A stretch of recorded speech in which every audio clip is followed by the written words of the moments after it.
Hello everyone, and welcome back to another episode of the show that you've already seen multiple episodes of. Today, we are going to be continuing on and talking about the Animal Crueltyinator 9000. It's actually a new build. The old one was the 8999 version, which was down here, but we got rid of that, so we're going to be going off to a different place. I built it in a separate area because it causes tons of lag, so, you know, it's better to keep it distant. So I have a little teleporter that takes us out there. It's like a couple thousand blocks away. It's not too far.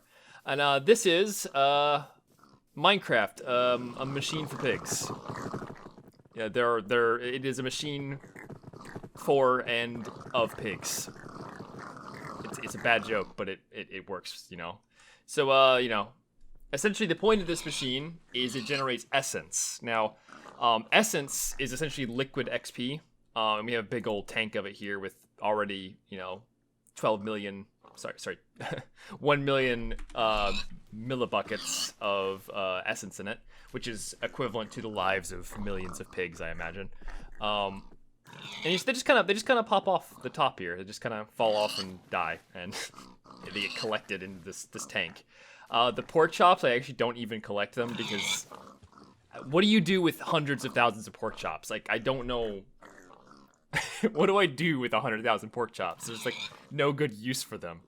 Actually, you know what? Let's find out. Let's see if there's anything for them. Let's see what you can make out of a pork chop. A protein reactor. What the hell does this do? I don't know what protein is for. Apparently, you can make protein out of it. So we can make protein powder and get swole as fuck. Pig. Okay, a pig cart. A pig floppy disk, pork chop, protein, molten pig iron. Oof. It's a bad joke. That's a bad joke. Whoever made that's a bad person. Methane. Okay, if I ever need methane, I guess I'll take that as a note. Yeah, just a second look. So basically, not much you can make with this, so I'm not picking him up right now. So yeah, it's kind of cool. The machine basically just drops. It's literally a pig waterfall. I like pig waterfall. That's a good way to describe it.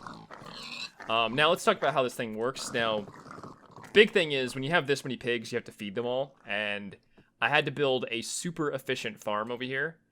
Now, the gist of this farm is that it's all accelerated with these little lily pads. Like, these lily pads make things grow faster. So all of this farmland grows super fast. And because it grows so fast, I actually have harvesters placed on all four corners, like this, so that like each of these harvesters is they all overlap, but they have different sizes. So they basically all four of these harvesters work in tandem to harvest things really quickly, as you can see, like this. I also have planters. I don't think multiple planters actually works correctly, but I did try it just to see. The planters are under the ground, and we have these different chests. So the pink chest goes to the feeders, and the pink and white chests are only used to refresh basically the pink and white chests supply these things with more, since carrots are both seeds and a produce at the same time. I have to like harvest some of them specifically for replanting and some of them for feeding the pigs.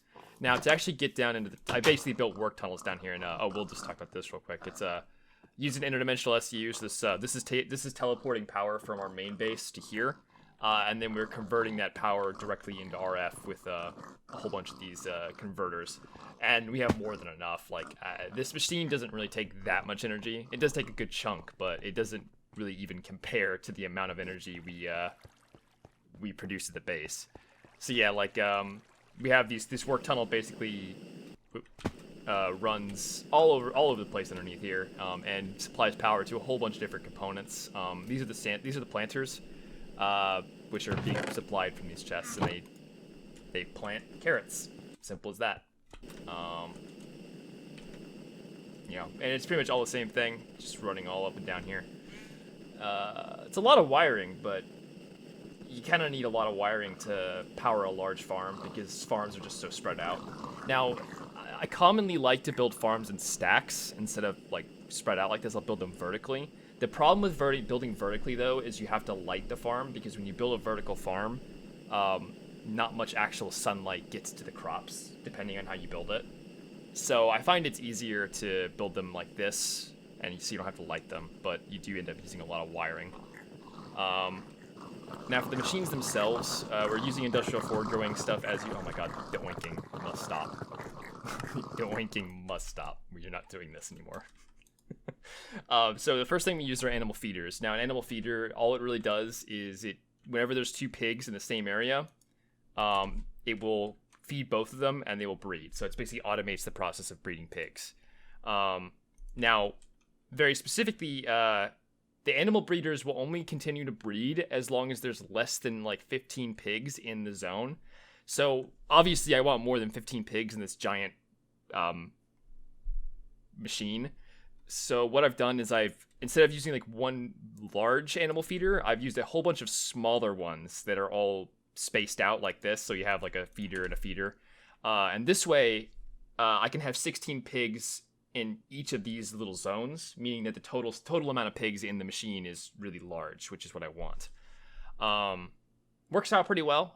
We usually have about this many pigs in the machine, which is a pretty solid amount. Any more than this and it starts to actually lag. There was actually an incident where I made the machine too powerful to start, and there were so many pigs I literally couldn't go near it. If I walked within 3 chunks of this machine, the game would just freeze essentially. I had to get my friend with a stronger PC to come over here, and I gave him an incendiary grenade launcher and told him to get rid of the pigs. And the result was, imagine this machine, but on fire. Like from top to bottom, just completely on fire, and also lots of roasted pork chops laying around. That is how we solved that issue. I learned from my mistakes, and I am not going to make it that powerful again, because clearly Minecraft is not designed to handle like a 20 trillion pigs in one spot. But hey, you know, like I said, lessons learned. You live and you learn. Now, so aside from the pig feeders, we also have growers, and these are actually way more intense resource-wise. Growers, I have these set to a large area, and what they do is they take the baby pigs and they stuff food in their mouths until they grow up. So it reduces the time it takes for a baby pig to become a full-grown pig by roughly like 5 minutes. It's like way faster. Super useful. The problem is that it takes literally stacks and stacks of carrots to do. It's like it just noms carrots constantly. So it's probably not really very efficient, but it's fast, and I was going for fast for the most part, so it works out for me. Now, this machine, and the other thing that's important about this machine, aside from the fact that we're doing all this stuff with like a stack and everything, is I have conveyor belts in here. So these are the conveyor belts. When you're on a conveyor belt, or when a pig walks onto it, it pushes it this way.